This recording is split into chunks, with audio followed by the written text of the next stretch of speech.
What's going on, Packers fans? Aaron Nagler here, Cheesehead TV, coming to you live on Monday, Victory Monday.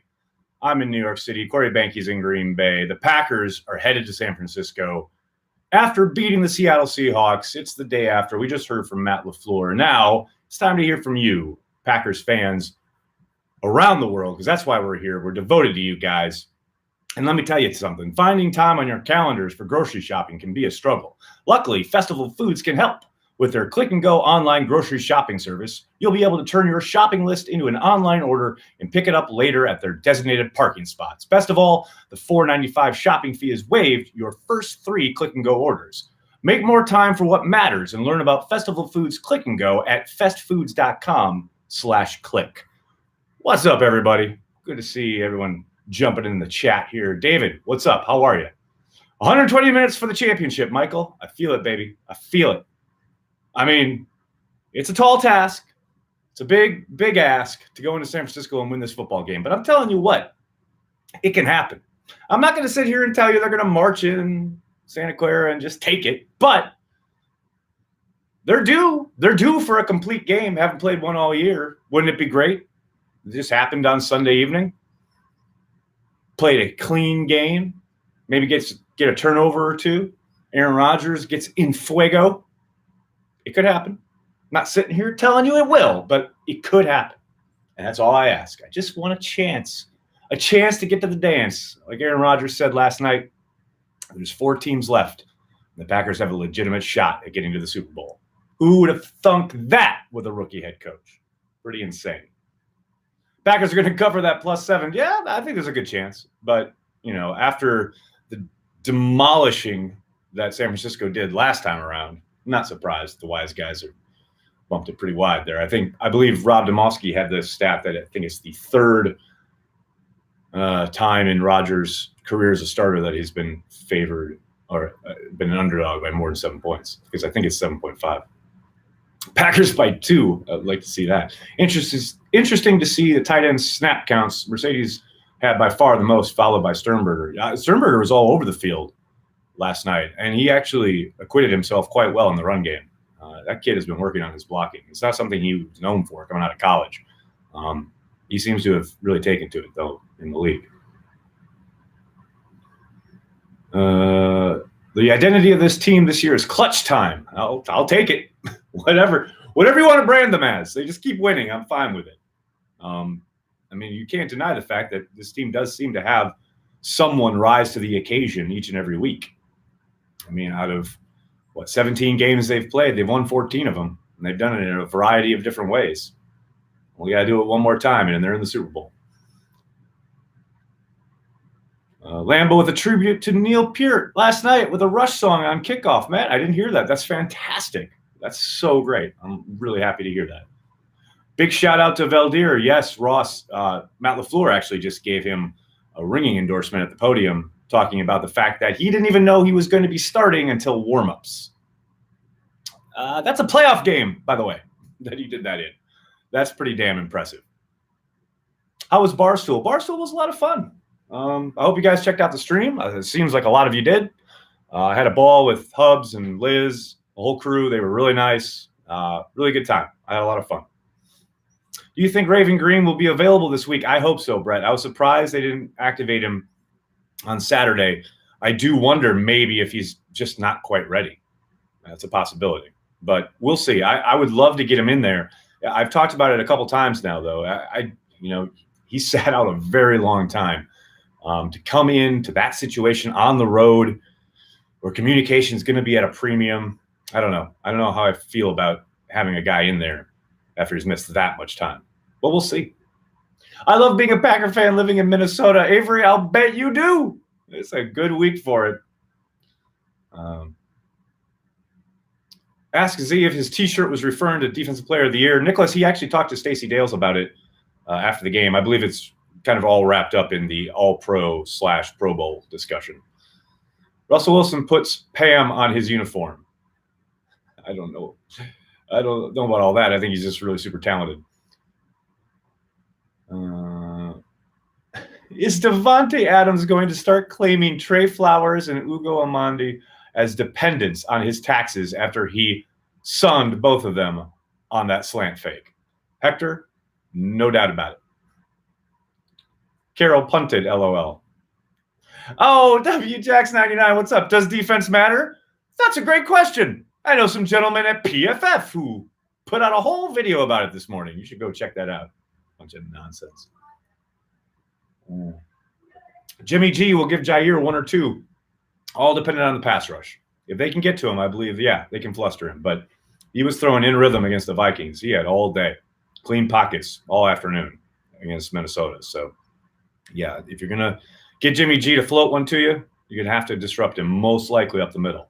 And that's where Z comes in. Trent Dilfer said Aaron's mechanics are good, and it's just a different way of throwing. I'm going to respectfully disagree. I know Trent Dilfer is a longtime NFL quarterback and played in the Super Bowl, and he's very good at what he does. But I think Aaron Rodgers definitely throws it a little different way, as in, i.e., not classic fundamentals. That's just my opinion. Tony Tiger, thanks for the super chat. Way to go, Nags. Keep it up. Thanks, buddy. I will. Thank you so much. Kevin King is due for an interception. Martin, he had one in his hands. And like happened earlier this year in week 1, clearly he had one in his hands in that game, dropped it.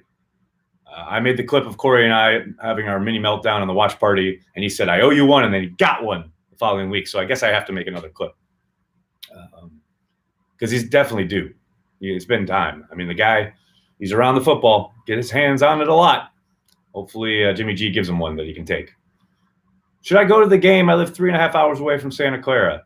Sure, yeah, why not? I mean, MLK Day is the next day, so no work or school, right? Let's hit it. Just keep tweeting the D-backs until they guarantee it again. Hey, that's not a bad idea, Robert. Victory Monday is sweet, though. You got that right. The Preston Lancaster injuries looked more like game stoppers. I love it. Yeah, I would be lying if I didn't say I thought that was a little gamesmanship, but I'll take it. Rodgers to Adams on 3rd down at the end of the game was absolutely legendary. Brian, I couldn't agree more. I mean, as somebody in my Twitter mentions said earlier, Devontae Adams in the slot is a cheat code. And once they saw the rotate, once Rodgers saw the rotation, the safety to Rodgers' left drops down and takes the back, leaking out of the backfield, basically leaving one single high safety. I mean, that's candy from a baby once Adams has that outside release. Adams completely destroyed the DB off the line, and it's just candy from a baby time. I want more Tyler Ervin. He looks so elusive. Michael, I totally agree. He had that one really nice run around the left end where he broke 2 tackles. He ran through 2 tackle attempts. He's shifty. He's fast. He's elusive. I don't understand why they went away from all of the package that clearly utilizes him early in the second half. I thought that's when their offense really bogged down. They went to some really static spread-looking stuff, almost Mike McCarthy-esque. Really hope they stick with Irvin a lot longer against San Francisco. No one is giving Green Bay a chance. Am I the only one digging on being slept on? Tough game for sure. It's house money, baby. No one expected them to be here. I'm all in. Go there. As they say in Major League, there's only one thing left to do. Win the whole fucking thing. Is Lazard's ankle okay? Gary, we won't get any kind of idea on Lazard until Wednesday. Maybe there'll be some reporting tonight. Usually Rob Domofsky, he seems to have the sources there on the injury front. Maybe he put something out, but unless it comes out through reporting, we won't know anything from the team until Wednesday when they have their first practice, and then the first injury report comes out later that afternoon. Christian, thanks so much for the super chat. The Pack have to make Jimmy G beat them. Yeah, I mean, they're going to – it's interesting because if you look back at that last game, I thought they did a really good job until things got away from them late in the second half. But that first half, they played them very well. Don't forget, obviously the offense gifted them the ball right there in the red zone for that opening touchdown. And then other than that, they kicked field goals. The defense did their job in the first half. The offense just couldn't keep up. I think if they continue down that path, they'll be okay. Sorry, guys. Michael, thanks for the super chat. Would LaFleur be the first rookie head coach to win a Super Bowl?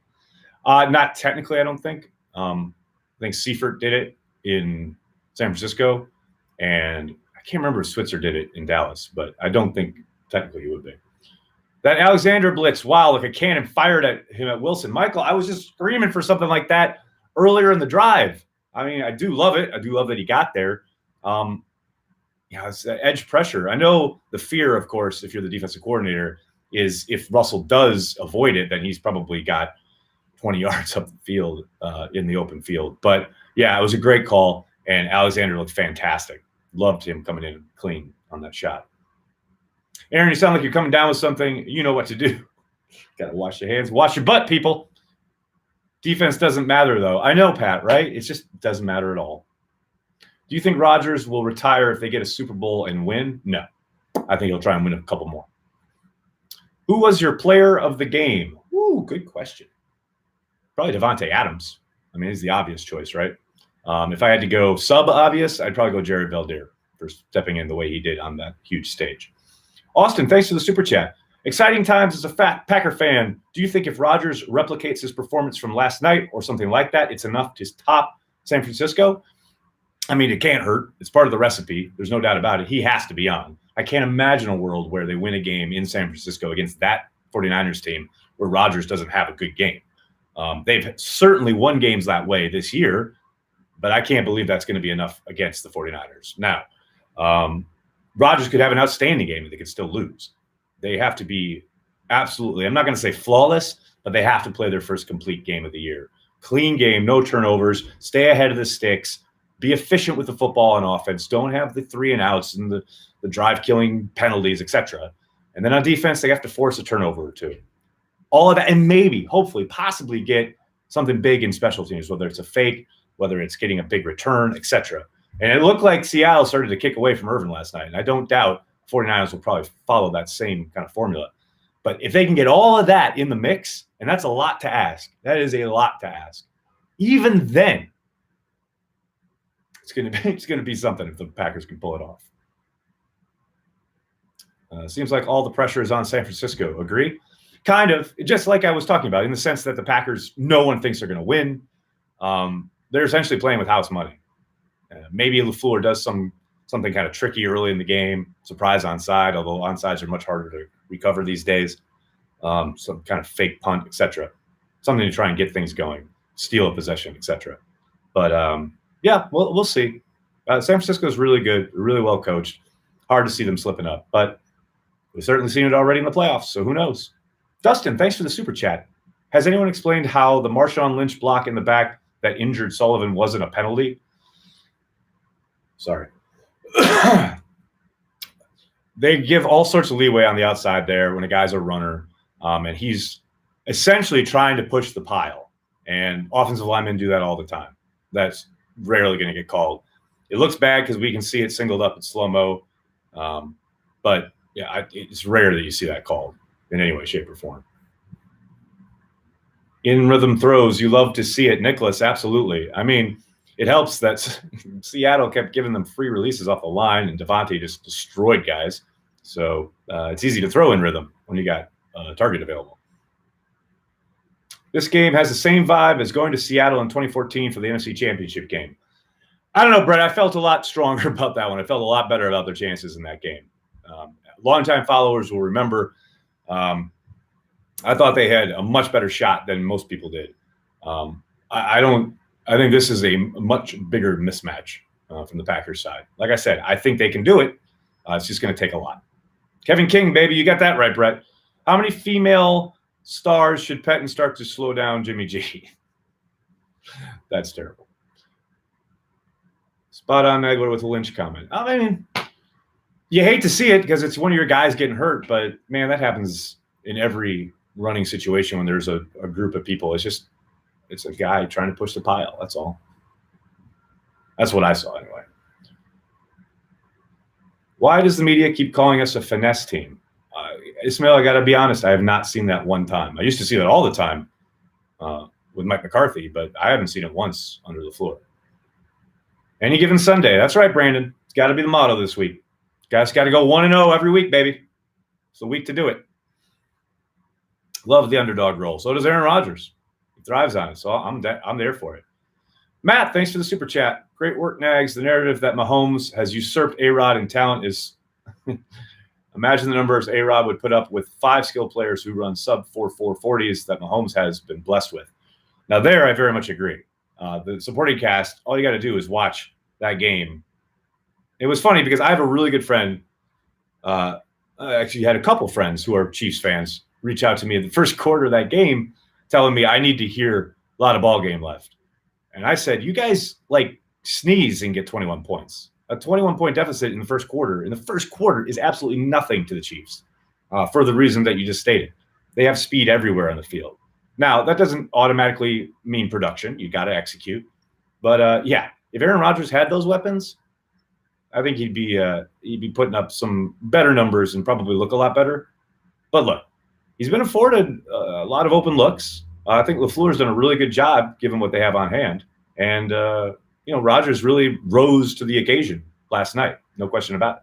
Nicholas, thanks so much for the super chat. This feels more like the 2016 NFC game in Atlanta. I'll give you that in the sense that it feels like a mismatch, but they really limped into that game health-wise. That's the whole reason they had Gunter on Julio Jones, etc. They're much better off health-wise this season. The video of you high-stepping on the Devontae TD last night was golden. Thanks, Brett. That was a lot of fun over in Barstool, and they clipped that, put it on their social, and then George Kittle put it on his Instagram. So he's ready for it. He's ready for Cheesehead TV. Michael, thanks for the super chat. Do we go after a free agent wide receiver? I would doubt it. I think they'll look at the draft. They'll look. It's one of the deepest classes at that position in a very long time. Maybe if someone comes free that they like, there's a possibility. But I have a hard time believing with all the guys they still have to re-sign and spend money on. I'd be very surprised if they spent free agency dollars at wide receiver. I tend to think they'll look at the draft. You called it Nags. Packers were going to win at home. How are you feeling about this game? I think they need to play a complete game for the first time all year. We'll see. We're nobody's underdogs, to quote a former Packers coach. Have you noticed that the LaFleur cursing, like when he lost the fumble challenge? Yeah, Ismail, I put it up on my Twitter feed today. That's shit. Love it. How happy is Terrell Suggs to be a Chief instead of a Raven today? They could call on their department to claim him off waivers. Someone needs to step up besides Adams and Jones. We need a third or even fourth player not named Rodgers to go off. Rodgers will play well and keep us in it. Josh, I tend to agree. Hey, last night it was Jimmy Graham. How many of you owe Jimmy Graham an apology? Be honest. Because all I've seen all year, including from myself, I completely 1,000% fall into this category. Became so frustrated with Graham. I asked LaFleur about demoting him twice. And look, snap count-wise, his snaps actually have gone down. But Rodgers keeps looking to him. 3 huge third down conversions last night. He came in big-time clutch in a playoff game. Gotta love it. Do you think dink and dunk plays are the keys to beating San Francisco, or is it the running game? Daniel, to me, it's all about the running game. I thought one of the biggest mistakes that LaFleur made first time around was not concentrating on it, not sticking with it, not featuring it. They really tried to spread things out. I think that's a really bad idea against San Francisco, especially in their house. Run the ball. It's going to be hard. You're going to get a lot of 1-2 yard gains early on. I get it. Stick with it. Your defense is playing well. Keep running the football. I think dink and dunk, that makes a lot of sense. They're going to keep everything in front of them. They're not going to allow big plays. They play that man match zone, the 3 deep, 4 underneath. It's really hard to work things downfield, which is, again, why I was surprised that was the route they took. Run the football. Get one of those safeties to have to come down in the box, and then you can start cooking, especially on play action. But that, to me, is the biggest key. Sorry, guys. Scantling should play more. Throw it deep. I don't know. He threw it deep last time they were in San Francisco, and he couldn't keep his feet in bounds. Wasted one of Rodgers' best throws of the year. Man, I don't know. Although I will say, did you notice MVS had on an RPO an 8-yard gain on first down where Rodgers pulls it from Aaron Jones and fires it quickly on the right side? That's 2 weeks in a row he's gotten a really nice reception on an RPO from 12. And that's a trust play. That's being on the same page as your quarterback. So those are building blocks for. I don't think he's going to be featured in any way, shape, or form. We'll see how he comes back next year. But I do think there's talent there, and there's enough to build on. Who's going to cover Kittle? Everybody. It's going to be en masse. I don't think it's anybody. I don't think there's anybody on the Packers squad who can take him one-on-one. Maybe Raven Green can be featured in that role if he's up. But again, he hasn't played in a long time. No, that'll be a committee, a job for the committee. Nice. Do you think it's more important to get 33 and 30 out in space more against the San Francisco front, get the run game going by the short pass game? That's a possibility. Anytime you get the ball in the hands of the running backs for Green Bay, it's a good idea. It's a good thing, whether it is in the run game or the pass game. The problem, obviously, is their front is so good, and they're very tough to run against. I mean, they just shut down Dalvin Cook, who is by far and away one of the most talented backs in the league. Yeah, I think you've got to mix it up. You can't just concentrate on one thing. I do know, though, that you've got to be able to be disciplined and stick with the running game, regardless of the fact that it's going to be tough going early on. Zach, thanks for the super chat. Think Green will play? If so, will he make a difference? Talked about this a little bit before. I'd be surprised if he plays a lot. I think it'll be a rotational basis if he is indeed activated. Yeah, I don't know how effective you can be having missed as much time as he has, but he has been practicing now for a week, so we'll see. All right, everybody, I'm going to have to jump. You can hear my voice is giving out. I'm working on 2 hours sleep, so I'm going to wrap this up. I'm going to post it. I'm going to go home and go to bed. Probably fall asleep watching the college football championship. But hey, finding time on our calendars for grocery shopping can be a struggle, right? Luckily, Festival Foods can help. With their click and go online grocery shopping service, you'll be able to turn your shopping list into an online order and pick it up later at their designated parking spots. Best of all, the $4.95 shopping fee is waived your first 3 click and go orders. Make more time for what matters and learn about Festival Foods Click and Go at festfoods.com/click. Thanks a lot, everybody. Hit like, hit subscribe, tell your friends, tell your family. Cheesehead TV. We're devoted to Green Bay Packers fans worldwide. Talk to you guys tomorrow. Go Pack Go.